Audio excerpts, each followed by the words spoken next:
Hello Mars! Ito pala yung ginagamit ko sa likod ko kasi pagkatapos ko kasing maglaba, sobrang sakit ng likod ko. Ito ay tinatawag natin na back posture corrector. Nakakatulong kasi to siya Mars para ma-align yung ating spine. Meron kasi akong mild scoliosis, yung sabi ko nga, nakwento ko to sa unang video ko. Nagkaroon ako ng scoliosis nung nagkaroon ako ng anak.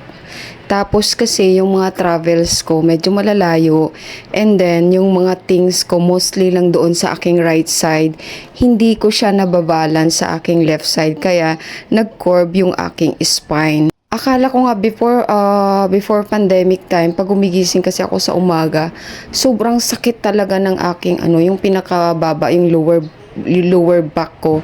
Grabe, sobrang sakit. Kaya nagpa-check up ako and then doon ko na find out na meron pala akong mild scoliosis. Yun nga, yung ating yung ating mga buto-buto ay yun, na rin siya, medyo nag-weak na rin siya. It is because lack na rin tayo ng calcium kasi nga nagkaroon tayo ng anak. Maraming nutrients and calcium ang nawala sa ating katawan. Sabi kasi sa akin ng doctor that time na na lang ako, magpa physical therapy ako kasi sabi niya, maano pa naman yan, maaagapan pa naman siya. Medyo mahal din kasi ang magpa physical therapy kasi per session medyo pricey talaga yun. Pero big help din talaga yung pagmamasad sa likod kasi nare-relieve talaga yung mga pain sa aking lower back.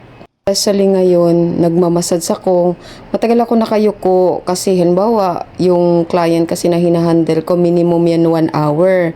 So, pag nakatatlong client ako, meron na tayong 3 hours na halos nakayuko habang nagpipindot at naghahagod ng likod ng mga client natin. So, nagtitrigger yung pinaka-pain ng aking likod.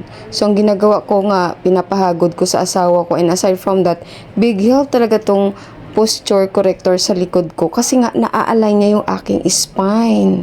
Kasi ayaw ko talaga makuba. So, sa mga taong nagkakaroon ng mild scoliosis o may scoliosis ka and then gusto mo rin makorek yung posture mo, this is really big help sa'yo.